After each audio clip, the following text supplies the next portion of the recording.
Gu and Nuwa.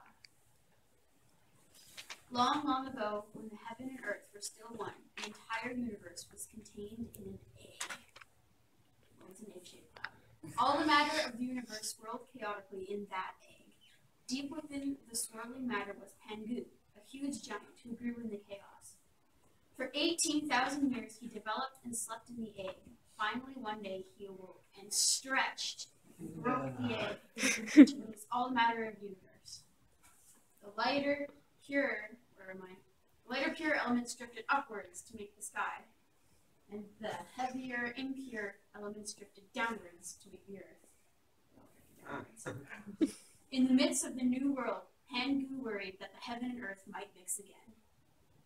I worry that the heaven and earth might mix again. So he resolved to pull them apart, with the heavens on his head and the earth under his feet. As the two continued to separate, Gu grew to hold them apart. For another 18,000 years, he continued to grow, until the heavens were 30,000 miles above the earth. For much longer, he continued to hold the two apart, fearing the return of the chaos of his youth. I fear the return of the chaos of my youth. Finally, he realized they were stable, and soon after that, he died. With the immense giant's death, the earth took on a new character.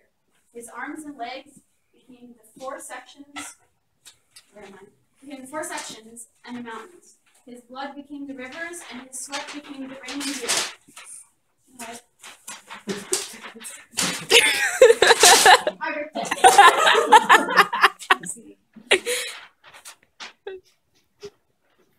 Earthquake.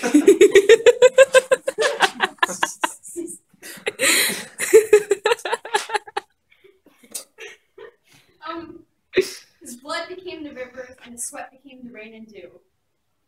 His voice became the thunder, and his breath became the winds. His hair became the grass, and his veins became the roads and paths. His teeth and bones became the minerals and the rocks, and his flesh became the soil on the field. Above his left eye grew the sun, and his right eye the moon. Thus in death, as in life, Gu made the world as it is today. Many centuries later, there was a goddess named Nuwa who roamed this wild world that Gu had left behind, and she became lonely in her solitude. I'm so lonely. Stopping by a pond to rest, she saw her reflection and realized there was nothing like herself in this world. There is nothing like me in this world. She resolved to make something like herself for company. From the edge of the pond, she took some mud and shaped it into the form of a human being. At first, her creation was lifeless, and then she set it down. It took life as it touched the soil, however, and soon the human was dancing and celebrating its new life. Pleased with her creation, Nuwa made more of them, and soon her loneliness disappeared in the crowd of little humans around her.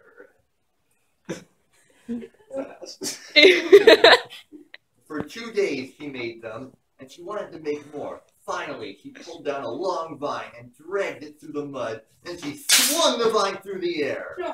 Droplets of mud flew everywhere, and when they fell, they became more humans that were nearly as perfect as the ones she made by hand. Soon she spread humans over the whole world. The ones she made by hand became the aristocrats, and the ones she made with the vine became the poor, common people.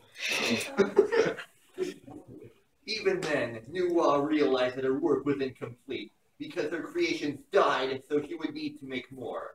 She solved this problem by dividing the humans into male and female, so that they could reproduce and save her from having to make new humans to break her solitude.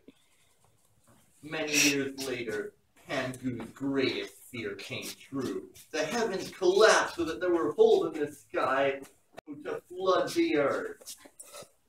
At other places, fire sprang forth from the earth, and everywhere wild beasts emerged from the forest to prey on the people. Nuwa drove back the beasts and healed the earth. To fix the sky, she took stones of many colors from the river and built a fire with which she melted them.